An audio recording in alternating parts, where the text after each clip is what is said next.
नमस्कार मित्रांनो, सर्वांचं स्वागत आहे आजच्या द हिंदू एडिटोरियल अनालिसिस मध्ये. आजच्या सेशन मध्ये आपण चर्चा करणार आहोत होकॅब, याचबरोबर ट्रेंडिंग न्यूज, स्किमिंग, ग्रामर आणि महत्वाचं रीडिंग कॉम्प्रिहेन्शन. आपण आज बघूया महत्वाचं एक आर्टिकल जे आपण होकॅबच्या नंतर डिस्कस करणार आहोत. याचबरोबर या सेशनचा फायदा त्या विद्यार्थ्यांना होईल जे bank, PO, clerical exam, SSC, CGL, railway exams, तलाठी, याचबरोबर युपीएससी, एमपीएससी, एनडीए आणि इतर गव्हर्नमेंट एक्झामची तयारी करतायत अशा विद्यार्थ्यांना या सेशनचा मोठ्या प्रमाणात फायदा मिळत असतो होकॅबच्या थ्रू. याचबरोबर आजचा आपण पहिला वर्ड ऑन स्क्रीन तुम्हाला मी दिलेला आहे. पहिला वर्ड आहे सरोगसी. सरोगसीचा मिनिंग होतो एक प्रकारे भाडेकरू मातृत्व आपण त्याला बोलतो.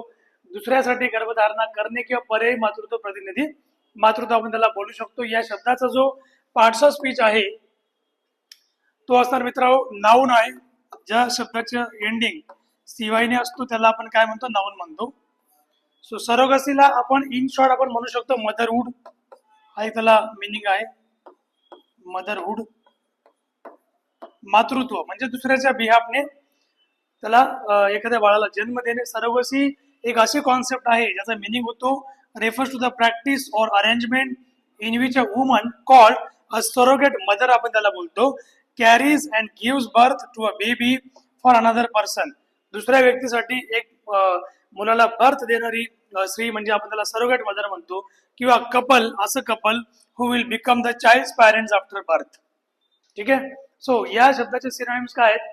सबस्टिट्यूट मदरहूड आपण त्याला बोलू शकतो पर्यायी मातृत्व, प्रॉक्सी प्रेग्नन्सी प्रतिनिधी गर्भधारणा, असिस्टेड रिप्रोडक्शन सहाय्यक पुनरुत्पादन किंवा आर्टिफिशियल इन्सेनिमेशन अरेंजमेंट. ठीक आहे. याचबरोबर या शब्दाचे अँटोनिम्स काय आहेत? नॅचरल कॉन्सेप्शन म्हणजे नॅचरल जन्म देणे, बाळ होणे किंवा नैसर्गिक गर्भधारणा आपण त्याला बोलू शकतो. बायोलॉजिकल मदरहूड जैविक मातृत्व, डायरेक्ट पॅरेंटहूड थेट पालकत्व आणि सेल्फ प्रेग्नन्सी म्हणजे स्वतःची गर्भधारणा. ठीक आहे. आता सरोगसीला वाक्यामध्ये कशा प्रकारे यूज केला जाईल या नाऊन या शब्दाला? Surrogacy gives hope to couples who cannot conceive naturally.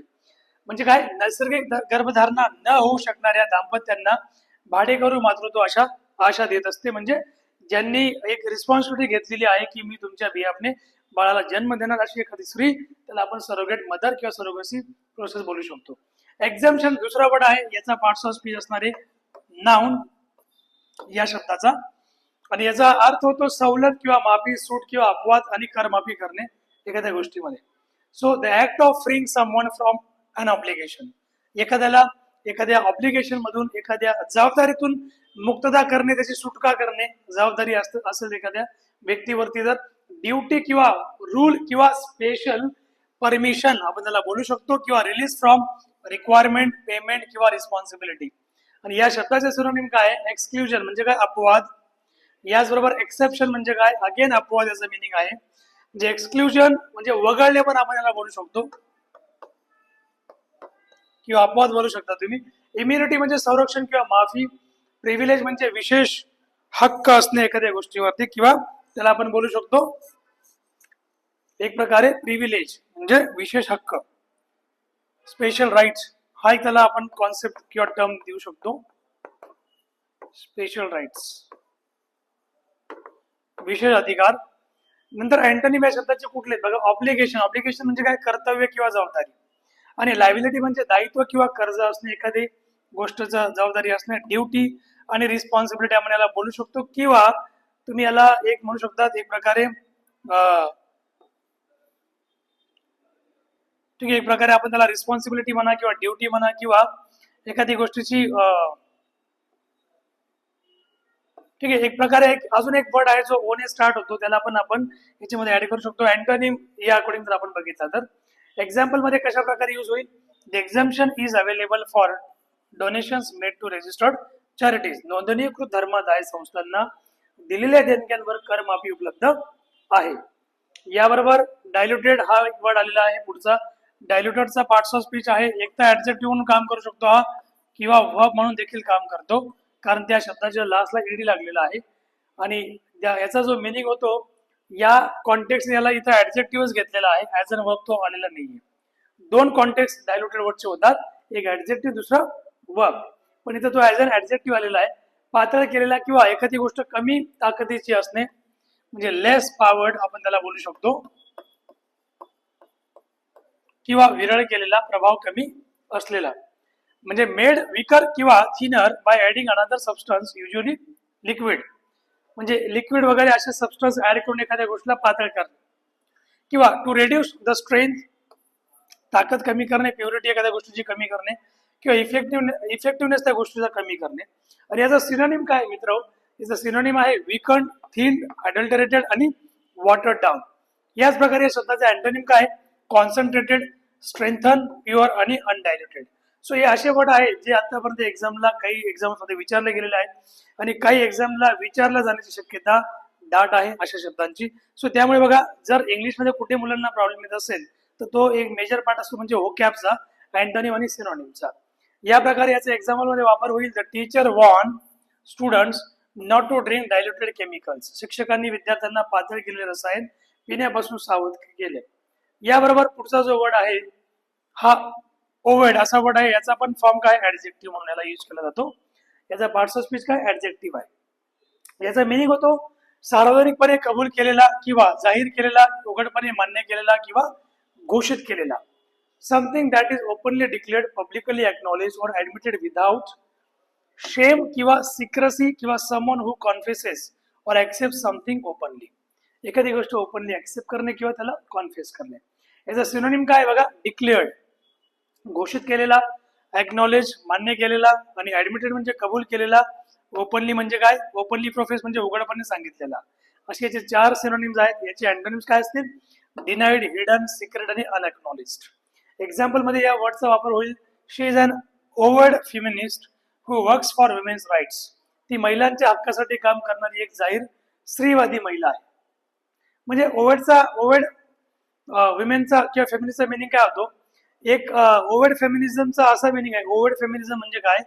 की स्त्री किंवा स्त्रीची बाजू मांडणारी किंवा स्त्रीच्या फेवरनेच बोलणारी, त्याला आपण ओवर्ड फेमिनिझम म्हणत असतो. या प्रकारे डीम्ड हा पुढचा वर्ड आहे आणि या शब्दाचा देखील इथं जो यूज झालेला आहे तो ऍज अन वर्ब करण्यात आलेला आहे, मेन वर्ब. याचा मिनिंग आहे समजणे, एखादी गोष्ट अंडरस्टँड करणे, मानून घेणे, ऍक्सेप्ट करणे, स्वीकारणे, ठरवणे, विचार करणे किंवा त्या प्रकारे त्या गोष्टीला ऍक्सेप्ट करणे. टू कन्सिडर, जज किंवा regard something or someone in particular way, to form opinion, believe about something. आणि या शब्दाचे सिनोनिम्स काय? पहिला आहे कन्सिडर, दुसरा रिगार्ड, जज आणि बिलीव्ह. एखादी गोष्ट वर बिलीव्ह करणे, विश्वास ठेवणे. अँटोनिम काय असतील याचे? पहिला आहे डिसरिगार्ड, दुर्लक्ष करणे. इग्नोर म्हणजे सेम मिनिंग आहे त्याचा डिसरिगार्ड सारखाच. डिसमिस म्हणजे अगेन नाकारणे, आणि डाऊट म्हणजे एखाद्या गोष्टीवरती शंका घेणे. मुलाखतीनंतर त्याला त्या पदासाठी योग्य मानले गेले होते. वल्नरेबल या शब्दाचा पार्ट्स ऑफ स्पीच असणारे ऍडजेक्टिव्ह, आणि याचा अर्थ होतो असुरक्षित असणे एखादी गोष्ट, किंवा दुर्बल असणे, जखमी होण्यास सोपा असणे, किंवा संवेदनशील, त्याला आपण सेन्सिटिव्ह पण म्हणू शकतो.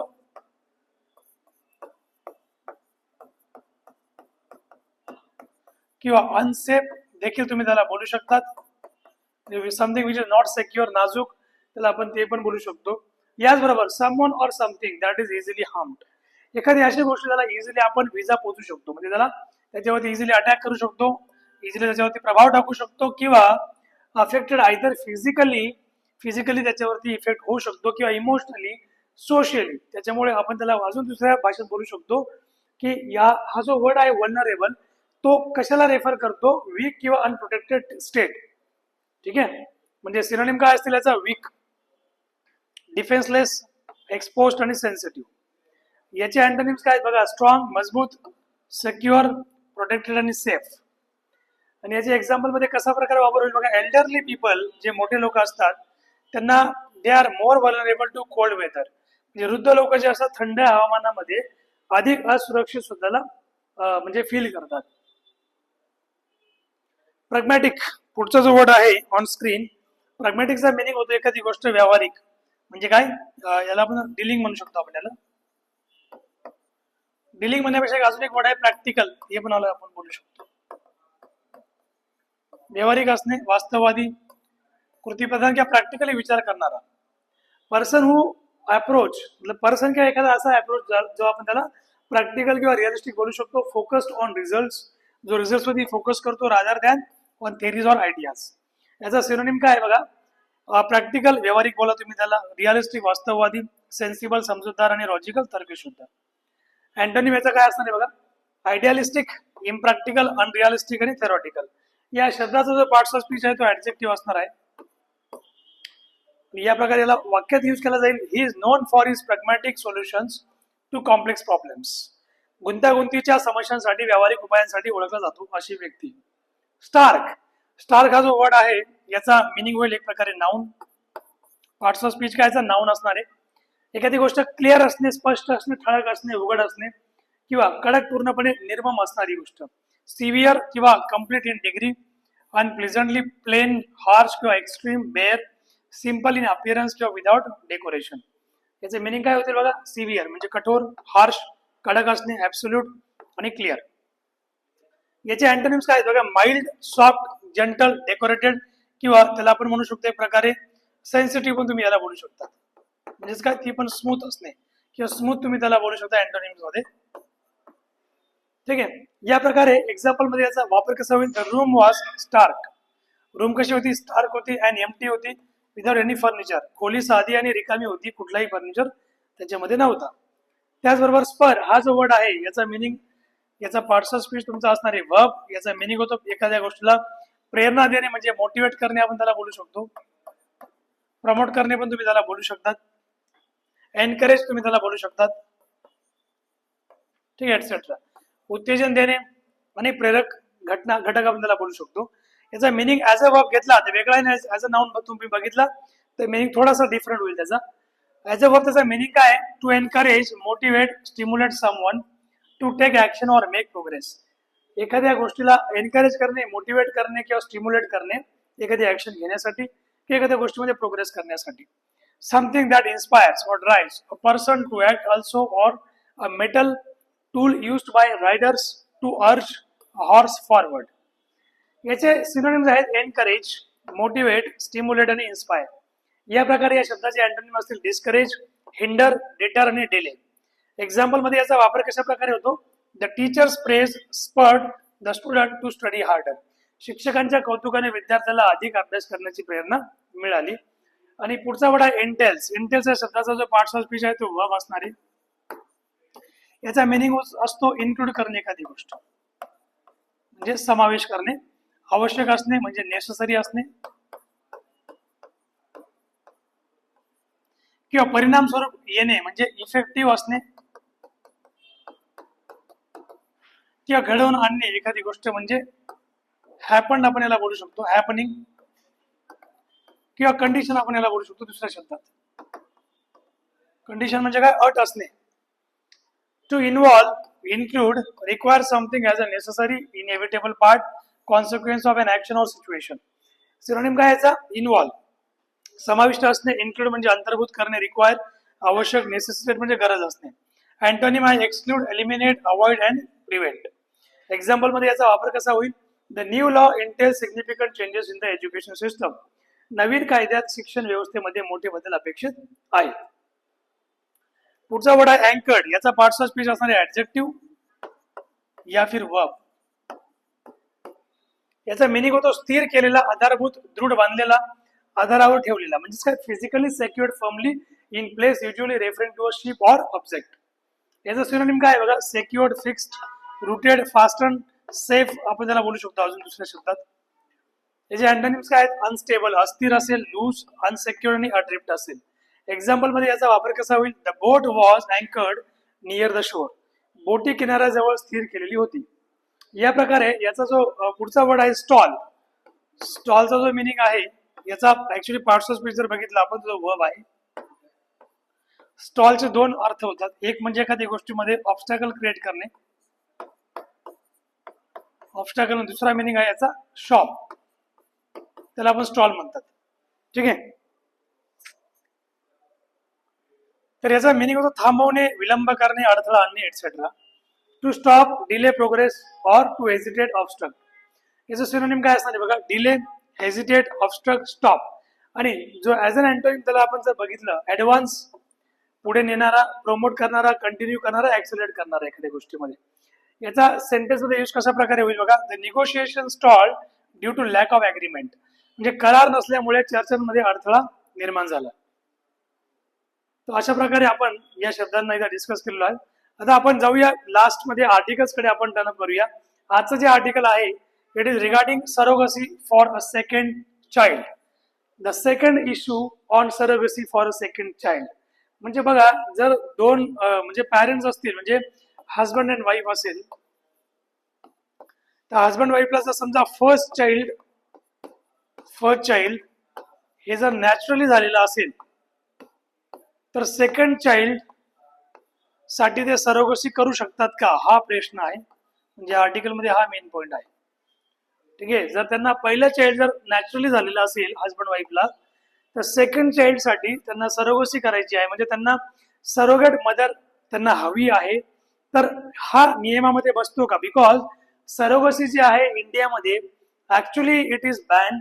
ठीक आहे, म्हणजे कायद्याने ती इलिगलच आहे. पण जर समजा ती काही टर्म्स मध्ये अलाउड पण आहे. समजा जर असे हजबंड वाईफ असेल ज्यांना एक प्रकारे म्हणजे बाळच होत नसेल किंवा त्यांना चाइल्डच होत नसेल, तर अशा केसमध्ये ते पॅरेंट सरोगेट मदरसाठी जाऊ शकतात, सरोगेसी करू शकतात. ठीक आहे, पण त्यांना जर नॅचरली ऑलरेडी चाइल्ड झालेला आहे, तर सेकंड बेबीसाठी ते सरोगेसीसाठी जाऊ शकतात का, हा एक मेन क्वेश्चन याच्यामध्ये आहे. तो आपण बघूया. So a more expensive reading of the surrogacy law can help more couples. म्हणजे जर समजा जर लॉ जर याच्या रिगार्डिंग चांगला एक्सपेन्सिव्ह असेल, ठीक आहे, चांगला बनवलेला असेल, तर ऑब्व्हियसली की हा जो कायदा आहे सरोगसी लॉ, हा बऱ्याच कपल्सला मदत करू शकतो याच्यामध्ये. Supreme court recent observation, supreme कोर्टने आता रिसेंट एक ऑब्झर्वेशन करून सांगितलं की जी लिगॅलिटी आहे, ठीक आहे, of going in for surrogacy करण्यासाठी जी काही लिगॅलिटी आहे for the second child has raised the fundamental issue of what a law is meant to regulate. सरोगसीचा मिनिंग आपण ऑलरेडी बघितला होता. सरोगसी म्हणजे काय? मदरहुड. ठीक आहे, सरोगसी म्हणजे काय की सपोज एक कपल असेल, त्यांना जर चाइल्ड होत नसेल, तर ते सरोगसीसाठी जाऊ शकतात, ते सरोगेट मदरला हायर करू शकतात आणि त्या दुसऱ्या फिमेलच्या बेसिसवरती बिहाफवरती ते चाइल्ड घेऊ शकतात आपला. ठीक आहे, म्हणजे दुसरी एक फिमेल त्यांना ऍज अ चाइल्ड देण्याचं काम करणार. ठीक आहे, त्याला जन्म देणार. सो याच्यामध्ये मग हाच क्वेश्चन आहे की फंडामेंटल इश्यू आहे की सेकंड चाइल्ड साठी सरोगसी केली गेली पाहिजे की नाही, सरोगसी अलाउ केलं पाहिजे की नाही गव्हर्नमेंटने, हा एक फंडामेंटल इश्यू आहे. की लॉ काय म्हणतो, लॉच्या अकॉर्डिंग हा कायदेशीर आहे की बेकायदेशीर आहे ते आपण बघू. याच्यामध्ये ऑथरने हेच म्हटलेलं आहे, in a petition in the court, supreme कोर्टामध्ये एक याचिका गेली आणि ती याचिकाची होती a couple facing secondary infertility sought to use surrogacy. म्हणजे एक कपल ज्यांना ऑलरेडी पहिला बेबी हा नॅचरली झालेला आहे, तर सेकंड बेबीसाठी ते सरोगसी करण्याचा त्यांचा विचार आहे. तो ऑब्व्हियस आहे की त्याच्यामुळं हे असं अलाउड नाहीये कायद्याने, म्हणून त्याच्यामुळे त्यांनी काय केलं की कोर्टामध्ये एक याचिका याच्या रिगार्डिंग गेलेली आहे. So as under the surrogacy act, जर सरोगसी कायदा जर बघितला आपण, त्यानुसार काय म्हटलं गेलेलं आहे की surrogacy cannot be resorted to for the second child. Second child साठी तुम्ही सरोगसी करू शकत नाही. जर पहिलं चाइल्ड जर तुमचं समजा सरोगसीनं जर तुम्ही घेतलं असेल, जर तुम्हाला बाळ होत नसेल, तर तुम्ही सेकंड चाइल्ड साठी सरोगसी करू शकत नाही. एकच चाइल्ड बाळ त्याच्यामध्ये अलाउड असतं. ठीक आहे, so surrogacy cannot be resorted. So their advocate argued, मग त्यांच्या ऍडव्होकेटने एक मुद्दा मांडला, त्या कपलच्या ऍडव्होकेटने, की तो मुद्दा असा होता की स्टेट कॅनॉट इंटरफिअर. त्यांचं म्हणणं असं की शासन जे आहे, जी सिस्टम आहे, ती कपलच्या प्रायव्हेट लाईफमध्ये, त्यांच्या व्यक्तिगत लाईफमध्ये इंटरफेअर करण्याचा स्टेटला अधिकार नाहीये, ते करू शकत नाही असं त्यांचा ऍडव्होकेट म्हणतोय. And reproductive choices of citizens, आणि या लोकांच्या रिप्रोडक्टिव्ह चॉईसेस आहेत, सो त्याच्यामुळे इथं स्टेटला काही अधिकार नाही इथं बोलण्याचा. So secondary infertility is when a couple is unable to conceive. म्हणजे काय, जेव्हा कपलला जर बेबी होत असेल तर तेव्हा सेकंडरी इन्फर्टिलिटी अलाउड आहे कायद्यानुसार. और carry a pregnancy to term, त्या केसमध्ये प्रेग्नन्सी ते कॅरी करू शकतात though they have previously birth children naturally. समजा कधी कधी असं होतं की एखाद्या कपलला नॅचरली जर पहिला बेबी झाला असेल आणि they want to go for a second baby, पण काही असं टेक्निकल ग्लिचेस आल्यामुळे, त्यांचा काही प्रॉब्लेम आल्यामुळे त्यांना सेकंड बेबी होत नाहीये, तर त्या केसमध्ये सरोगसीसाठी ते कपल जाऊ शकतं, अदरवाईज नाही. ठीक आहे, so the causes are similar to primary infertility. मग जी प्रायमरी इन्फर्टिलिटी आहे त्यासाठी पण कारण सेमच आहेत. पॉलिस्टिक ओव्हॅरी सिंड्रोम आणि एंडोमेट्रोसायसिस अँड लाईफस्टाईल फॅक्टर्स, हे सगळे ऑथरने याच्यामध्ये मेन्शन केलेलं आहे. तो सांगतोय की the petitioner sought an exemption to have second child through surrogacy, submitting that the definition of infertility in the context of surrogacy both in the ART and the surrogacy acts. म्हणजे इथं त्यांच्या ॲडव्होकेटचं म्हणणं हे आहे, ज्यांनी पेटिशनर टाकली कोर्टामध्ये, त्यांचं म्हणणं आहे की एक्झम्पशन जे आहेत ते इथे दिले गेले पाहिजे त्या कपलसाठी ज्यांना सेकंड चाइल्ड हवा आहे through surrogate mother. So accordingly इथं ऑथरचं पुढे म्हणणं असं आहे की was not restricted to only primary infertility.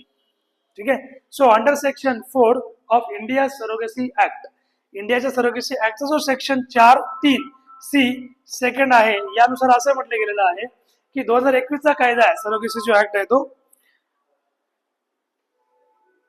यानुसार त्यांनी असं म्हटलेलं आहे 2021च्या कायद्यानुसार couple is eligible for surrogacy only if they do not have any surviving child.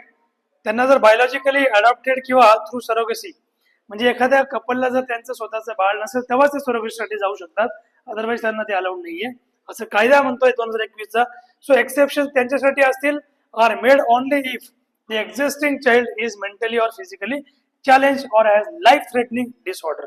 आणि या लोकांसाठी पण ते कपल्स देखील सेकंड चाइल्डसाठी जाऊ शकतं जर समजा त्यांचं पहिलं चाइल्ड जर मेंटली किंवा फिजिकली चॅलेंज असेल किंवा त्याला काही लाईफ थ्रेटनिंग डिसऑर्डर असेल तर असा कपल साठी देखील सरोगेसीसाठी ते जाऊ शकतात. पण पहिलं जर चाइल्ड त्यांना नॅचरली झालेलं आहे तर त्यांना सरोगेसीचा राईट नाहीये असं कायदा सांगतोय. The government submitted arguments supporting the view that surrogacy cannot be deemed a fundamental right. सरोगेसीला आपण मूलभूत अधिकारामध्ये ऍड करू शकत नाही असं कोण म्हणतंय? गव्हर्नमेंट म्हणतंय. आणि या according that it involves the use of another woman's body, कारण दुसऱ्या महिलेची बॉडी याच्यामध्ये इन्व्हॉल्व असते. ऑब्व्हियस आहे की आपण याला फंडामेंटल राईट मध्ये टाकू शकत नाही. इन केस जर समजा जन्म देताना त्या महिलेला काही झालं, फिजिकली त्यांना काही इजा झाल्यात किंवा इन केस ऑफ डेथ झाली तर त्याला कोण जबाबदार असणार आहे. सो वाईल द जज ओरली रिमार्क, त्यांनी असं ओरली सांगितलं जजने की restriction impose under the provision was reasonable. ठीक आहे. जे रेस्ट्रिक्शन इम्पोज केले गेले अंडर द प्रोव्हिजन ते कसे रिझनेबल आहेत. The court has decided to examine whether a law banning married couples facing secondary infertility from using surrogacy to have a second child amounts to restriction on the reproductive choices of citizens. जे सिटीजनच्या ज्या reproductive choices आहेत त्या regarding आता court या गोष्टीला एक प्रकारे decide करणार आहे. कोर्टने असं डिसाईड केलेलं आहे की या गोष्टीमध्ये डिटेल एक्झामिनेशन केलं जाणार, चेकआउट केलं जाणार. ठीक आहे. आणि it may be noted that, ही गोष्ट अशी लक्षात घेतली जाईल की the court recently diluted the age specification for surrogacy. याच्यामध्ये पण त्यांनी एजचा कॅरेक्टर दिलेला आहे स्टेटने की एज स्पेसिफिकेशन असणारे सरोगेसीसाठी देखील allowing age relaxation for couples, त्यांना एजचं रिलॅक्सेशन असणारे who had frozen embryos prior to passing the act. If the over intent of the law, जर लॉचं जर इंटेंट असं आहे as argued at the stage of debate is to prevent commercial surrogacy, commercial सरोगेसीला जर prevent करायचं असेल, or exploitative situations taking advantage of vulnerable women, ज्या व्हल्नरेबल विमेन आहेत त्यांचा ॲडव्हान्टेज घेऊन कमर्शियल सरोगेसी जर तुम्ही करत असाल, कमर्शियल सरोगेसी अलाउड नाहीये. एक्सप्लॉटेटिव्ह सिच्युएशनच्या केसमध्ये पण ती बॅन केली जाते. So besides regulating the mushrooming fertility centres, आता कमर्शियल सरोगेसी काय असते माहिती आहे का, की जेव्हा एखादी विमेन आहे समजा ती जर एक कपलच्या बिहाफने बाळाला जन्म द्यायला जर तयार असेल तर ऑब्व्हियसली तिला पैसे पे केले जातात त्यासाठी.